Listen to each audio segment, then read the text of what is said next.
Ο Σύλλογος Εμπορευματικών Αθήνας καταγγέλει και καταδικάζει ακόμα μία προσπάθεια της κυβέρνησης και των κοραχιών για να ξεσπιτώσουν την οικογένεια της Ιωάννας.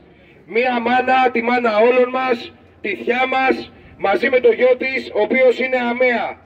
Ως εργαζόμενοι στο εμπόριο γνωρίζουμε πολύ καλά τι σημαίνει εκμετάλλευση.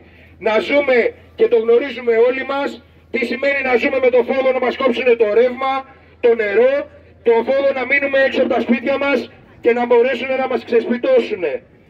Εμείς λέμε και τονίζουμε ξεκάθαρα, εργατικά σωματεία, φορείς, φοιτητικοί σύλλογοι, όλος ο λαός είναι απέναντι σε αυτές τις μεθοδεύσεις.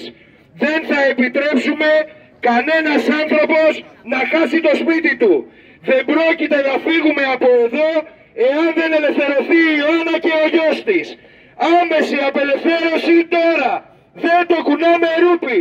Και όλοι το απόγευμα 6.30 ώρα στην Αβίδου για να διεκδικήσουμε με το σπίτι της Ιωάννας, κάθε σπίτι σε κάθε γειτονιά, απέναντι στα κοράκια και την κυβέρνηση αυτή και τις προηγούμενες, τις επιδιώξεις να μπορέσουν να ικανοποιήσουν όλα εκείνα τα αιτήματα αυτών που έχουν συμφέρον.